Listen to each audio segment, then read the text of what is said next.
24,000 श्लोकों की शिव महापुराण में से 24,000 श्लोकों की शिव महापुराण की कथा में से एक अंश मात्र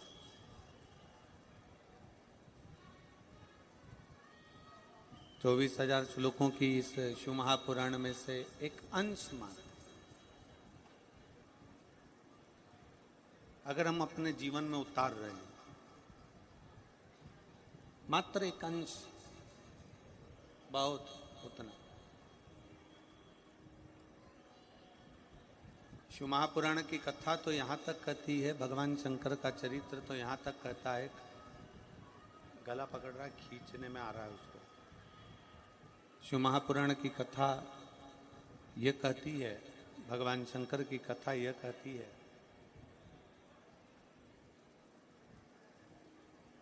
आपने पहले भी कथा में श्रवण किया है कि जैसे कोई कथा सुनकर जा रहा हो, कोई कथा श्रवण कर कर जा रहा हो और उसके मात्र मुख का दर्शन हो जाए, उसके चेहरे का भी दर्शन हो जाए।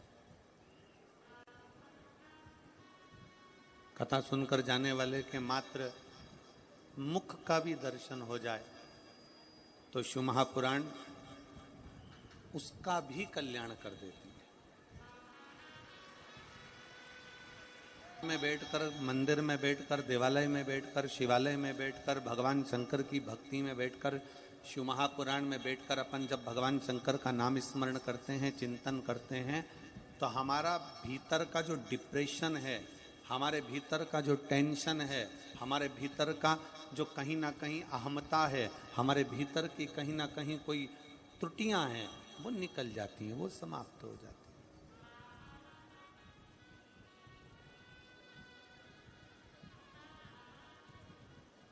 चिंतन करने पर हम भगवान शंकर का बैठकर जब चिंतन कर रहे हैं, भगवान शंकर की कथा का रसपान कर रहे हैं, शिव भक्ति में डूबे हुए हैं, शिव स्मरण कर रहे हैं, तो हमारा भीतर का जो भी थकान है, डिप्रेशन है, कहीं टेंशन है, वो समाप्त हो जाता है।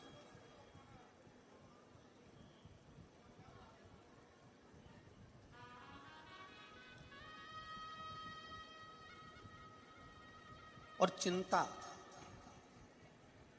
चिंता का काम क्या है? हमारे शरीर को थका दे।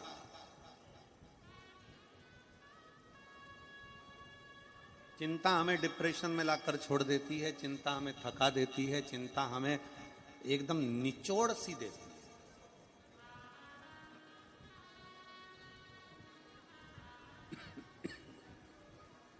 चिंता थका रही है, चिंता हमारे भीतर थकान उत्पन्न कर रही है। चिंतन हमारी थकान को दूर कर रहा है और चिंता हमें थका रही है।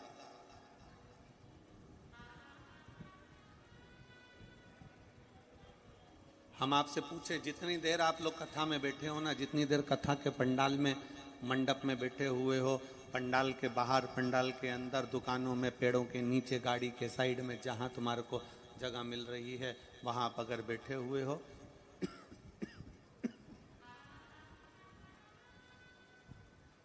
जहां आप लोग बैठे हुए हैं वहां आप जितनी देर कथा के तत्व को ग्रहण कर रहे हैं, जितनी देर भगवान शंकर की कथा को सुन रहे हैं, जितनी देर भगवान शंकर की कथा का आनंद ले रहे हैं, उतनी देर आप चिंता से मुक्त हैं।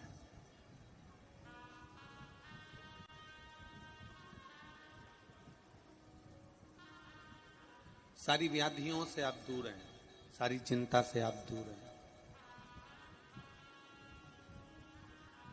चप्पल पहने, घर चले गए, घर पर जितनी देर बैठे, घर पर जितनी देर रहे, जितना समय घर पर दिया है उतनी देर आप जितनी देर घर में बैठे हो, कहीं बेटों की, कहीं बेटी की, कहीं पत्नी, कहीं पति, कहीं नाते, कहीं रिश्ते, कहीं कुटुंब, कहीं कबीला, इन सब की चिंता व्याप्ति रहे। चिंता क्या करती है? चिंता का एक सबसे बड़ा कार्य है चिंता का, कि चिंता डिप्रेशन के साथ थकान देती है, थका देती है। जो व्यक्ति बहुत थक जाता है ना, जरा जरा सी बात में थक रहा है, जरा जरा सी बात में थकान उसको उत्पन्न हो रही है, जरा जरा सी बात में वो थक रहा है, उसको थकान लग रही है, जरा जरा सी बात में वो थक रहा है, तो ये याद रखना कि उसको चिंता बहुत।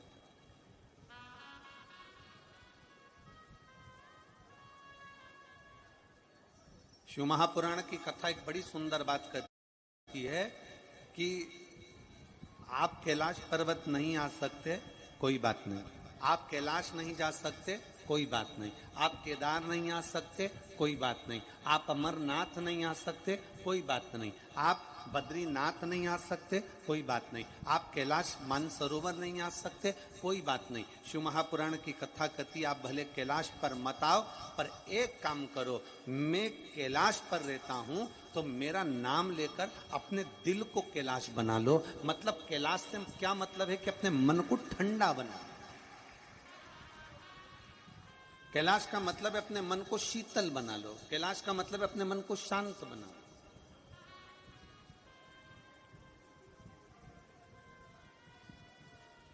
अपनी चित्त वृत्ति को थोड़ा शीतलता दीजिए। कैलाश पर बैठने से भगवान नहीं मिल जाएगा। आप अपने घर पर रहो, खेती में काम करो, परिवार को संभालो, कुटुंब में रहो, जो भगवान ने आपको काम दिया है वो कार्य करिए।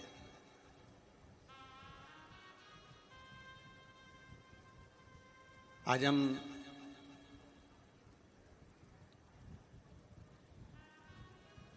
भरतवाड़ा गए थे,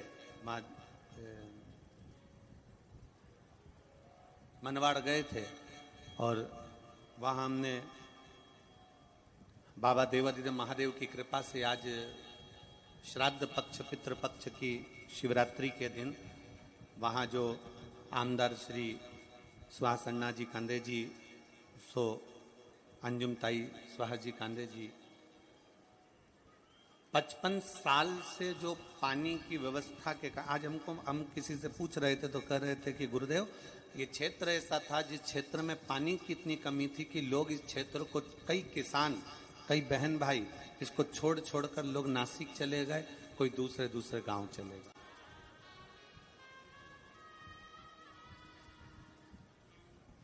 आज जब हम गए वहां पर हमने देखा कितना सुंदर मशीनों के द्वारा पानी खींच कर लाकर एक जगह स्टोर करना और स्टोर कर कर फिर पूरे क्षेत्र में, पूरे नांदगांव और पूरे मनवाड़ क्षेत्र में घर घर तक, किसानों तक वो पानी को भेजना, ये बाबा देवादिदेव महादेव का ही कोई भक्त कर सकता है, इसके सिवाय नहीं कर सकता।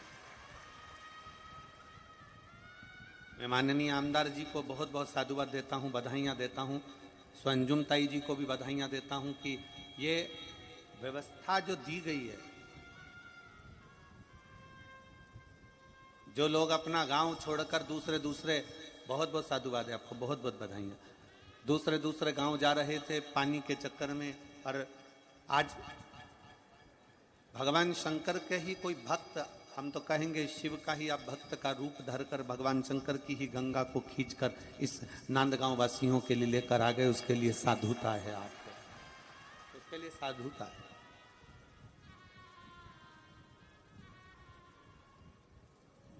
दिए में और अगरबत्ती में एक बहुत बड़ा अंतर है।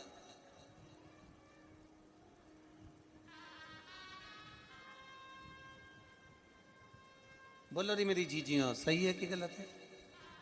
दीपक में, दिए में और अगरबत्ती में बहुत बड़ा अंतर है।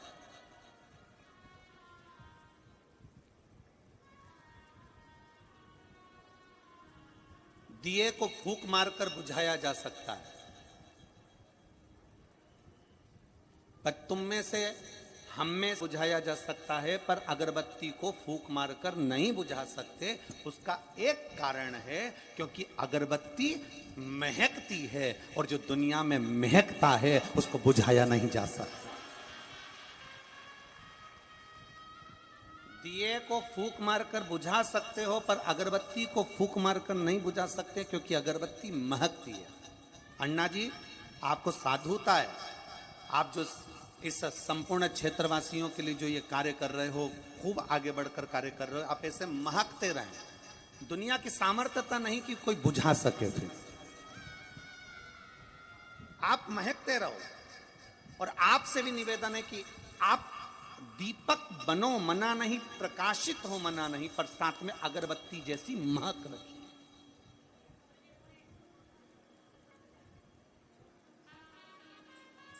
अगरबत्ती को बुझाना साधारण नहीं है। अगरबत्ती को बुझाना कोई साधारण विषय नहीं है।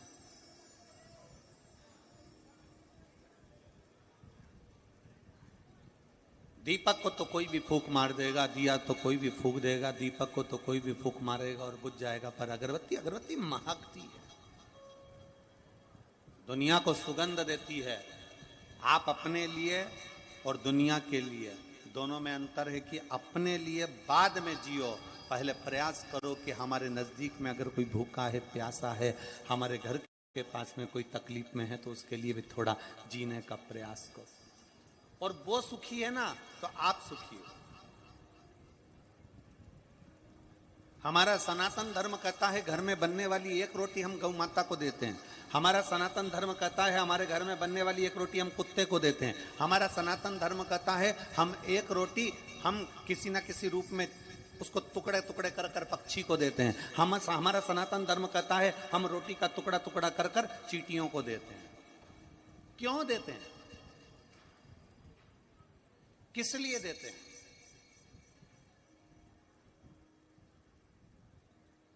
किस लिए दिया जाता है? वो देने का कारण क्या है? क्यों देते हैं? किस लिए देते हैं? कभी विचार करा आपने? कभी सोचा आपने कि हमारे सनातन धर्म में, हमारे सनातन धर्म के अंतर्गत गौ माता को रोटी क्यों देते हैं? कि उसका एक कारण है कि गौ माता हमें शीतलता का पाठ पढ़ाती है। गाय हमें नम्रता का, शीतलता का पाठ पढ़ाती है। श्वान को, कुत्ते को रोटी क्यों देते हैं? क्योंकि वो वफादारी का हमें पाठ पढ़ाता है।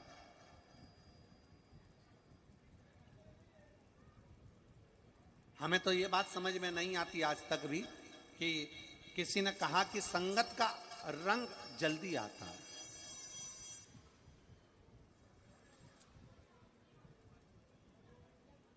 किसी ने कहा कि संगत का रंग जल्दी आता है,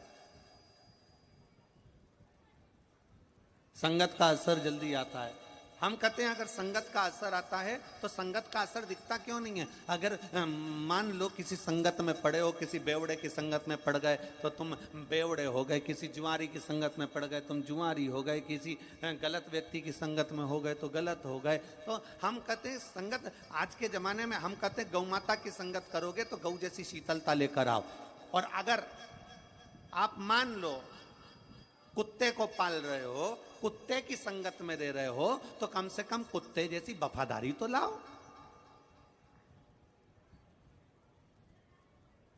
संगत का अगर असर करना है तो गौ माता जैसे गाय के साथ रहो तो शीतलता लेकर आइए।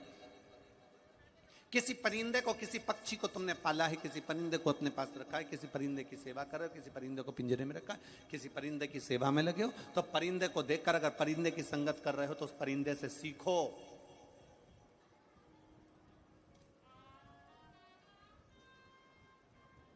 कि वो उड़ान भर के लिए, मन की शीतलता के लिए तुम उड़ो, मना नहीं, बहुत ऊंचे उड़ो, पर उड़ने के साथ में थोड़ा अपने लिए भी जियो, अपने लिए आनंद के साथ जियो, थोड़ी शीतलता अपने भीतर। चींटियां कह रही हैं कि देखो हम क्रम में चलते हैं। चींटियां कैसी चलती है? लाइन में, एकदम क्रम में चलती हैं। चींटी के पीछे चींटी, चींटी के पीछे चींटी, चींटा चींटी, ये सब क्रम में चलते हैं, सब लाइन में चलते हैं, सब क्रम में जा रहे हैं, सब लाइन में जा रहे हैं। चींटियां हमें सीख देती है कि परिवार में, नातों में, रिश्तों में, कुटुंब में, कबीले में हमेशा सबको साथ लेकर चलिए। चींटी अकेली नहीं चलती, अकेली चलती है तो भटक जाती है। चींटी अपने क्रम में चलती है, लाइन से चलती है, सबको साथ लेकर चलती है।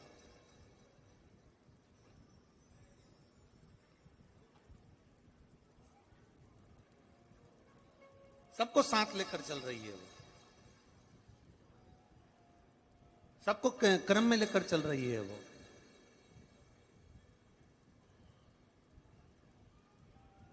परिवार, नाते, रिश्ते, कुटुंब, कबीला, इन सबको क्रम में लेकर चलना पड़ता है। और शंभु शरणे मांगू घड़ी रे दुख काटो दया करीन दर्शन हो शंभु शरणे पड़ी मांगू घड़ी दुख काटो दया करीन दर्शन। भगवान शिव की कथा कर रही है, हमें जीने की एक राह आप महकिए। आप दुनिया के लिए एक आनंद का विषय हैं। परमात्मा ने अगर आपको जन्म दिया है, मृत्यु लोक में अगर आपका और हमारा जन्म हुआ है, तो कुछ अच्छा करने का प्रयास करो। जन्म लेकर तो लोग आते हैं, फिर मरकर चले जाते हैं। जिए और मालूम पड़ा फिर मर गए, जन्म लिया फिर चले गए, जन्म लिया फिर चले गए। मृत्यु और जन्म ये दोनों चलते रहते हैं। जन्म और मृत्यु का प्रपंच चलता रहता है। पर मृत्यु सागर में जन्म लेने के बाद अगर कुछ अच्छा कर सकते हो तो करो। मृत्यु सागर में अगर जन्म लेने के बाद कुछ अच्छा कर सकते हो तो करिए। शिव महापुराण की कथा कहती है, भगवान शंकर का चरित्र कहता है कि चिंतन और चिंता ये दोनों एक अलग विषय हैं। चिंतन अर्थात हम जहां बैठे हैं, भगवान की कथा श्रवण कर रहे हैं, भगवान की भक्ति कर रहे हैं, भगवान का भजन कर रहे हैं, भगवान का स्मरण कर रहे हैं। जैसे कल आप